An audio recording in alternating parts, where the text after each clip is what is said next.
ओम शांति। आज 28 फरवरी 2022।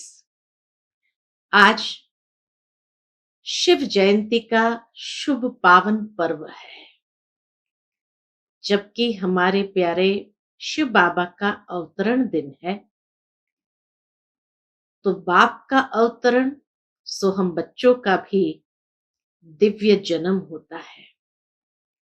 तो ऐसे शिव जयंती के दिव्य जन्म की सबको बहुत बहुत बहुत मुबारक हो, हार्दिक बधाइयां हो। शास्त्रों के अंदर ये यादगार है कि शिव जयंती माना शिव और पार्वती का अलौकिक दिव्य विवाह हुआ। तो ये भी सही है कि शिव बाबा जब इस संसार में अवतरित होते हैं, तब हम सभी पार वतन में रहने वाली पार्वतियां शिव बाबा से आकर मिलती है और हमारा दिव्य अलौकिक विवाह शिव बाबा से होता है।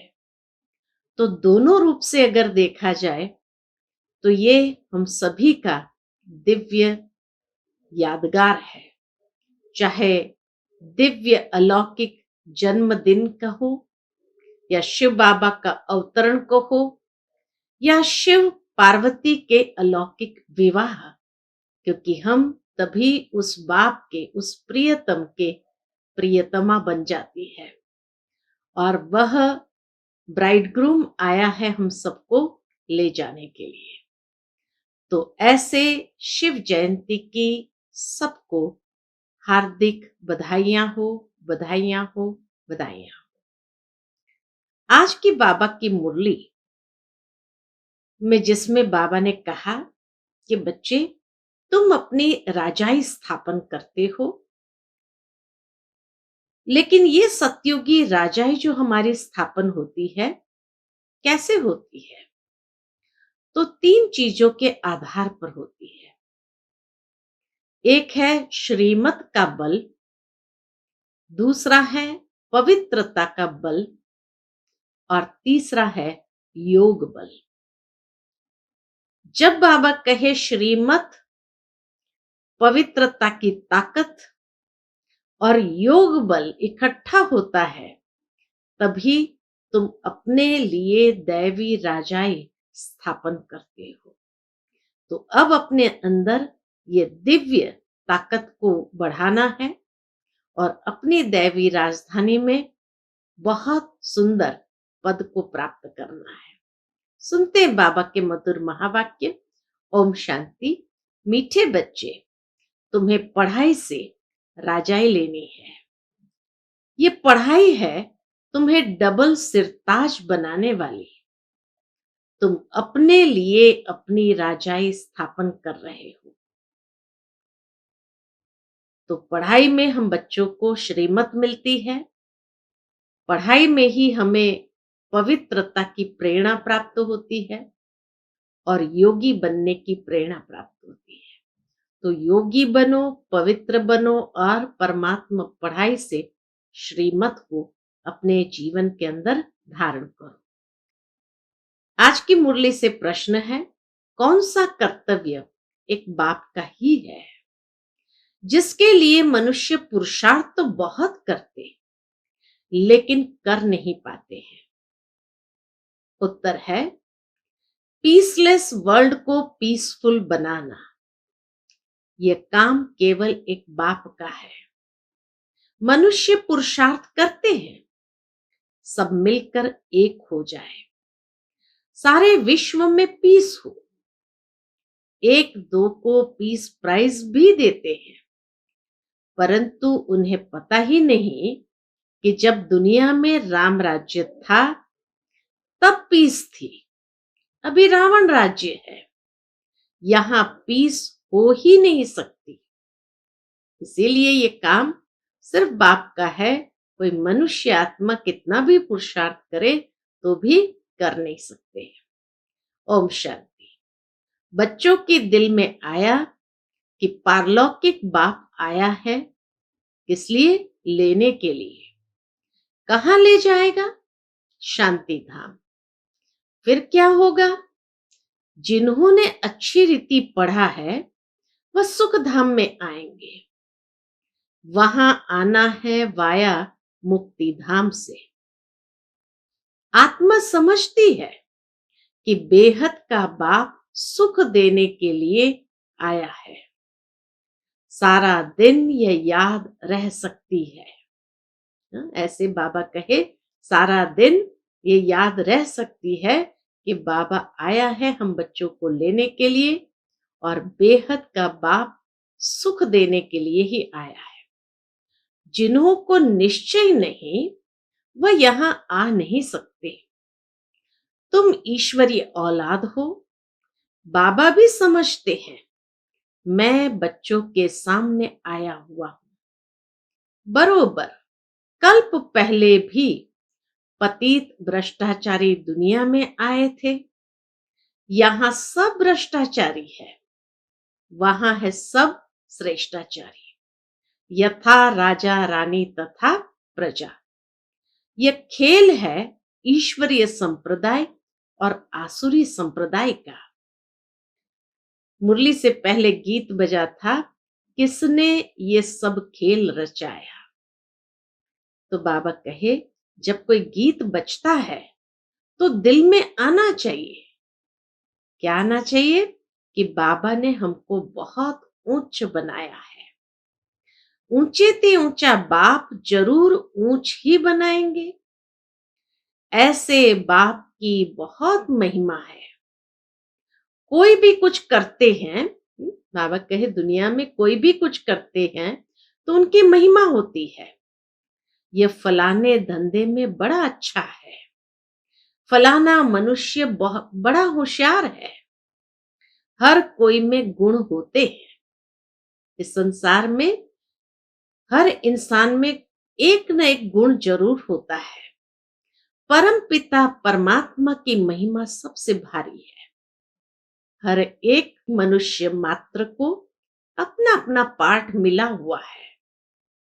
परम पिता परमात्मा को भी बड़े ते बड़ा पार्ट मिला हुआ है।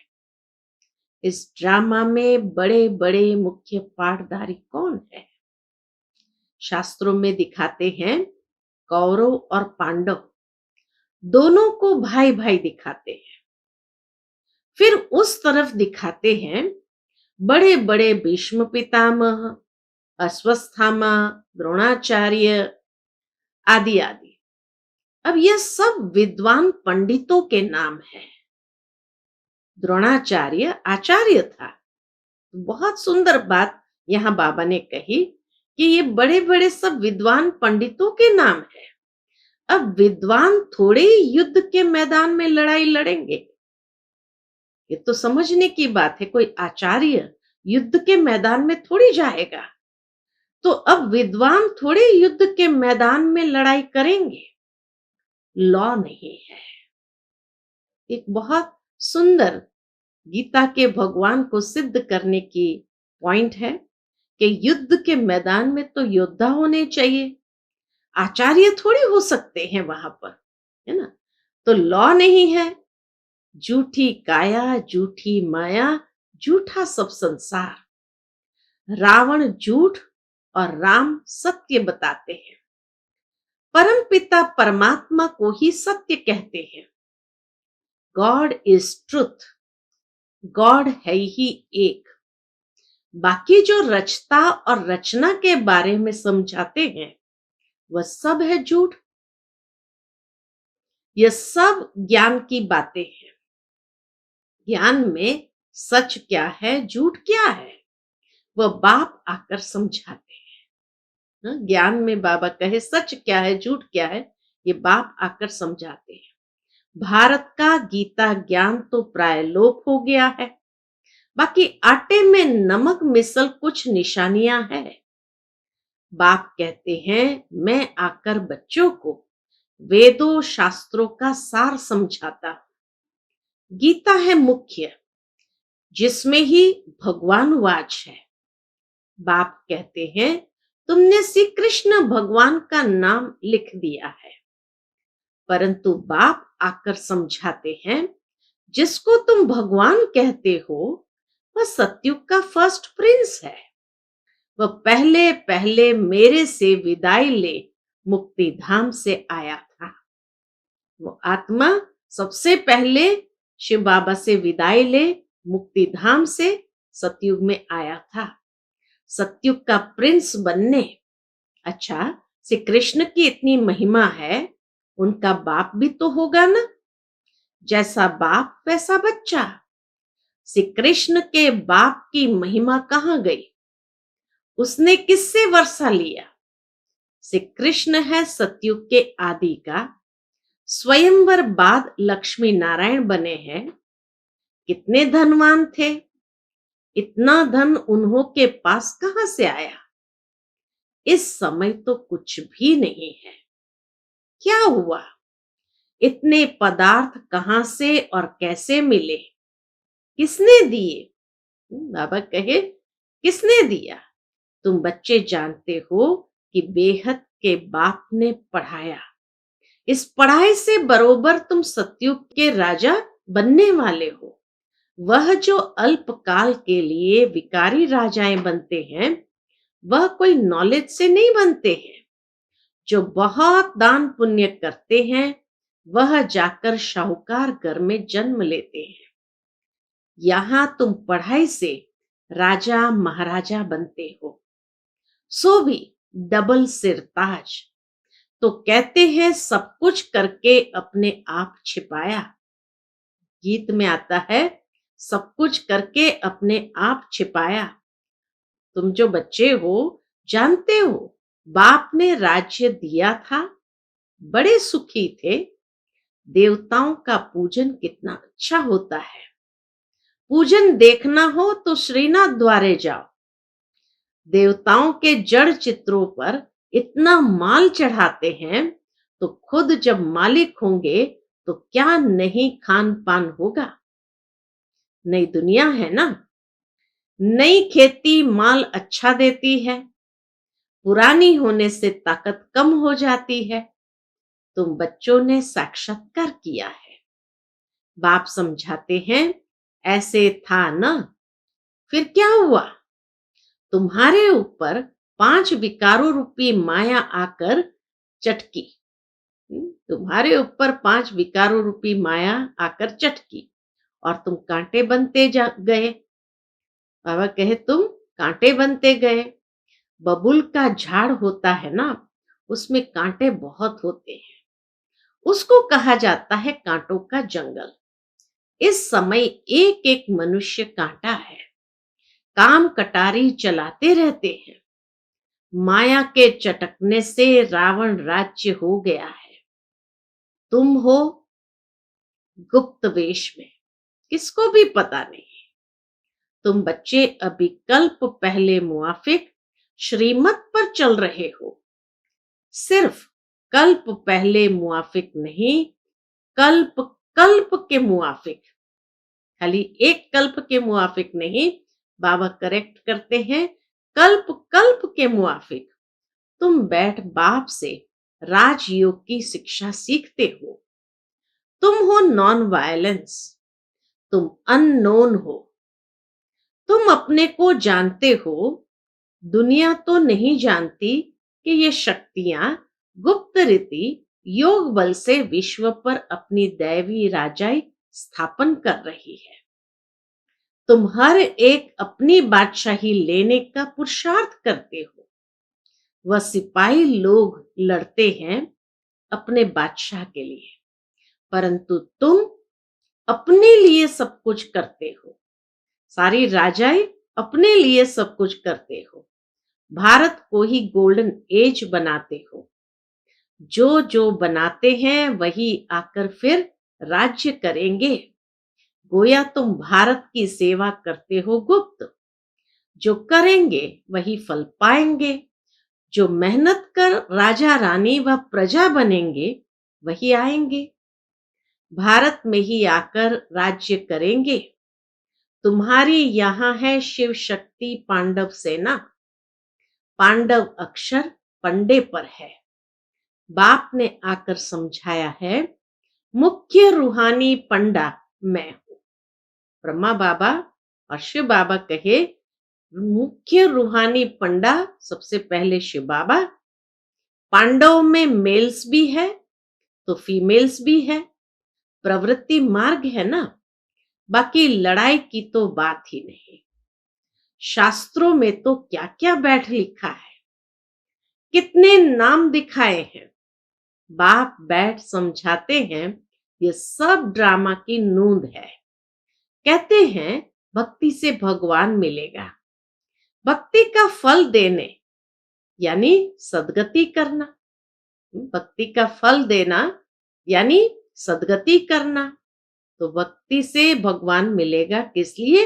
भक्ति का फल देने, और भक्ति का फल देना यानी सदगति करना। फिर सतयुग में भक्ति आदि होती नहीं। सन्यास धर्म को तो बहुत थोड़ा टाइम हुआ है, स्वर्ग में यह आ न सके।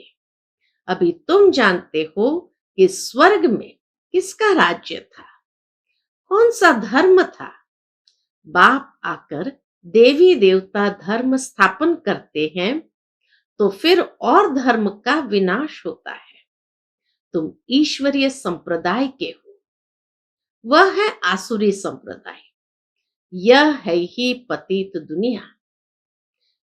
अभी तुम सब कहेंगे हम ईश्वर की औलाद है। ईश्वर कौन है? वह निराकार शिव है, ब्रह्मा नहीं। लोग समझते हैं ब्रह्म ही ईश्वर है। अब ब्रह्म को परमपिता परमात्मा थोड़ी कहेंगे, अपने को ईश्वर कहते हैं। या तो कहेंगे ब्रह्म ईश्वर है, या तो फिर कहेंगे हम ही ईश्वर है, शिवोहम। नाम रख दिया है ब्रह्म ज्ञानी, कोई अर्थ ही नहीं। ब्रह्म महतत्व है, जहां हम आत्माएं रहती है। शालिग्राम भी कहते हैं रुद्र यज्ञ जब रचते हैं तो परम पिता परमात्मा का बड़ा शिवलिंग और छोटे छोटे शालिग्राम बनाते हैं, परंतु ऐसे है नहीं। परमात्मा बड़ा और आत्माएं छोटी नहीं, उनको कहा जाता है परम पिता, परम आत्मा, सुप्रीम सोल, परम धाम में रहने वाली आत्मा। आत्मा याद करती है ऑर्गन्स द्वारा। अभी ये सब बातें तुम जानते हो। रचता और रचना के आदि मध्य अंत और मुख्य पाठधारी कौन है? कैसे पाठ बजाते हैं? कौन कितना जन्म लेते हैं? तो यह सब हिसाब होगा ना। परंतु इनमें भी जाने की दरकार नहीं। बाबा कहे कौन कितना जन्म लेता है, कितना पाठ बजाता है, एक हिसाब है, परंतु इस हिसाब में जाने की दरकार नहीं। बाप कहते बच्चे, यह है तुम्हारा धर्माऊ जन्म। संगम युगी है ही धर्माऊ युग, और इस धर्माऊ युग में हमारा है धर्माऊ जन्म। 84 जन्म तो ठीक है, यह है धर्माऊ कल्याणकारी जन्म। अभी हमारा कल्याण होने वाला है, इसलिए ये कल्याणकारी जन्म और कल्याणकारी युग कहा जाता है। इस संगम का किसको पता नहीं है। संगम को युगे युगे कहा है तो 4 संगम रख दिए हैं। बाप कहते हैं नहीं, बाबा कहते हैं नहीं, ये तो उतरती कला के। हर संगम युगे युगे नहीं आते हैं, यह तो उतरती कला के है ना। यह तो उतरती कला के हैं। सतयुग से त्रेता होगा तो 2 कला कम होंगी, फिर द्वापर से और कम हो जाएंगी, पतित बनते जाते हैं। यह है वैरायटी धर्मों का झाड़। कितनी भाषाएं हैं, कितनी अशांति है। अब तुम बच्चे जानते हो स्वर्ग में अशांति हो नहीं सकती। यहां बहुतों को पीस प्राइज मिलती है। पीस तो है नहीं, पुरुषार्थ करते हैं मिलकर एक हो जाए। पोप भी कहते हैं कि वननेस हो जाए, सभी ब्रदर्स है, परंतु आपस में बनती क्यों नहीं है? सभी ब्रदर्स है, तो बाबा कहे आपस में बनती क्यों नहीं है? उन्हों को ड्रामा का तो पता ही नहीं है। जब दुनिया में एक राम राज्य था तो पीस थी, अभी तो रावण राज्य है, अनेक धर्म है। अब इस पीसलेस को फिर से पीसफुल बनाना एक बाप का ही काम होगा ना। यह तो दुनिया का प्रश्न है ना। वर्ल्ड के फादर को फुरना रहेगा ना। बाप कहते हैं मैं ही वर्ल्ड को पीस में लाता हूं। भारत में पीस थी ना, पीसलेस आत्माओं को वापस घर ले जाते हैं। वर्ल्ड की पीस के लिए वर्ल्ड गॉड फादर को आना है, उनका ही पार्ट है। तो कहते हैं सब कुछ करके अपने आप छिपाया, सबको सुख शांति दे करके फिर छिप जाते हैं। ऐसा छिप जाते हैं जो सत्युग त्रेता में भी कोई नहीं जानते, द्वापर कलयुग में भी कोई नहीं जानते, जब तक खुद न आकर अपना परिचय दे। देवताएं भी नहीं जानते, अपनी आत्मा को जानते हैं, बाकी रचता को नहीं जान सकते। देवताएं अपनी आत्मा को जानते हैं, बाकी रचता को नहीं जान सकते। बाप कहते हैं यह नॉलेज प्राय लोप हो जाती है। यह जो इतने मंदिर शास्त्र आदि बने हैं सब खत्म हो जाने हैं। भक्ति मार्ग की एक चीज भी नहीं रहती। भक्ति मार्ग की एक चीज भी नहीं रहती है। अभी बाप कहते सिर्फ मुझ एक बाप को याद करो और सबसे ममत्व मिटाओ। सन्यासी तो ऐसे कह न सके, उनका है निवृत्ति मार्ग। पावन से पतित, फिर पतित से पावन तुमको बनना है। सन्यासी का भी ड्रामा अनुसार पाठ है। यह न हो तो भारत और ही दुखी हो जाए। मुख्य बात है ही पवित्रता की। पवित्रता के आधार से ही थमाया। पवित्रता की ताकत से तुम पतित सृष्टि को पावन बनाते हो, बाप की श्रीमत से। हम आत्माएं बाबा के साथ जाने वाली है। पवित्र बनते बनते हम पहुंच जाएंगे। यह यात्रा बहुत वंडरफुल है। हे रात के राही थक मत जाना। बाबा कहते हे रात के राही थक मत जाना। सतयुग को दिन कहा जाता है। पहले तुम स्वीट होम जाकर फिर दिन में आएंगे। तुम हो रूहानी यात्रा के ब्राह्मण।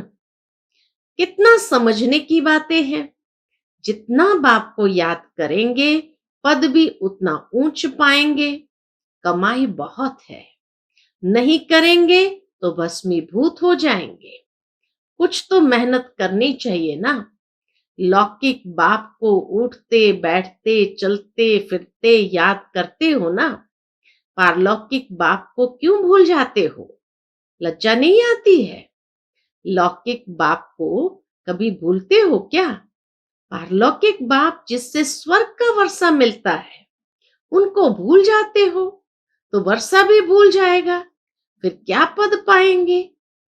युक्ति से बतलाते रहते हैं, बस बाबा आया कि आया, हमको अब यह शरीर भी नहीं चाहिए। बड़ी मीठी नॉलेज है, देने वाला भी बड़ा मीठा है। आधा कल्प दुख में याद करते आए हो, बाबा हमको सभी दुखों से छुड़ाओ।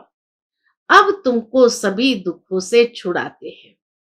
अगर हमारी मत पर चलेंगे तो, बाबा कहे अगर हमारी मत पर चलेंगे तो सभी दुखों से छूट जाएंगे। मैं तुम्हारा बाप हूं ना, फिर क्यों कहते हो कि बाबा हम भूल जाते हैं? तुम बच्चे हो ना, शांति धाम सुखधाम जाएंगे ना। मुझ बाप को याद नहीं कर सकते हो? मैं तुम्हें डबल सिरताज बनाऊंगा। बच्चे कहते हैं हाँ बाबा याद करेंगे, फिर कहते हो भूल गया। ये कितनी सुंदर डायलॉग है बाप और बच्चों की। वंडर है ना, इतना स्वर्ग का वर्षा मिलता है, तुम भूल जाते हो। अच्छा, मीठे मीठे सिकिलदे बच्चों प्रति माता पिता बाप दादा का याद प्यार और गुड मॉर्निंग। रूहानी बाप की रूहानी बच्चों को नमस्ते। हम सब रूहानी बच्चों की रूहानी माता पिता बाप दादा को याद प्यार गुड मॉर्निंग और नमस्ते। नमस्ते। शुक्रिया बाबा, शुक्रिया। आज की मुरली से धारणा के लिए मुख्य सार है। पहली पॉइंट, बाप की श्रीमत और पवित्रता की ताकत से इस पतित सृष्टि को पावन बनाने की सेवा करनी है, अपने लिए अपना राज्य स्थापन करना है। दूसरी पॉइंट, पारलौकिक बाप जो मीठे ते मीठा है, जिससे स्वर्ग का वर्षा मिलता है, उसे निरंतर याद करना है, योग बल से अपनी राजाई लेनी है। आज का बाप दादा का मधुर वरदान हम बच्चों के प्रति है, हर बोल द्वारा जमा का खाता बढ़ाने वाले आत्मिक भाव और शुभ भावना संपन्न भव। हर बोल द्वारा जमा का खाता बढ़ाने वाले आत्मिक भाव और शुभ भावना संपन्न भव। बोल से भाव और भावना दोनों अनुभव होती है। बोल से भाव और भावना दोनों अनुभव होती है। अगर हर बोल में शुभ व श्रेष्ठ भावना आत्मिक भाव है, तो उस बोल से जमा का खाता बढ़ता है। यदि बोल में ईर्ष्या, हसद, घृणा की भावना है, किसी भी परसेंटेज में समाई हुई है, यदि बोल में ईर्ष्या, हसद, घृणा की भावना किसी भी परसेंटेज में समाई हुई है, तो बोल द्वारा गंवाने का खाता ज्यादा होता है। समर्थ बोल का अर्थ है जिस बोल में प्राप्ति का भाव का वसार हो। समर्थ बोल का अर्थ है जिस बोल में प्राप्ति का भाव व सार हो। अगर बोल में सार नहीं है तो बोल व्यर्थ के खाते में चला जाता है। आज का स्लोगन है, हर कारण का निवारण कर सदा संतुष्ट रहना ही संतुष्ट मणि बनना है। हर कारण का निवारण कर सदा संतुष्ट रहना ही संतुष्ट मणि बनना है। अच्छा, ओम शांति।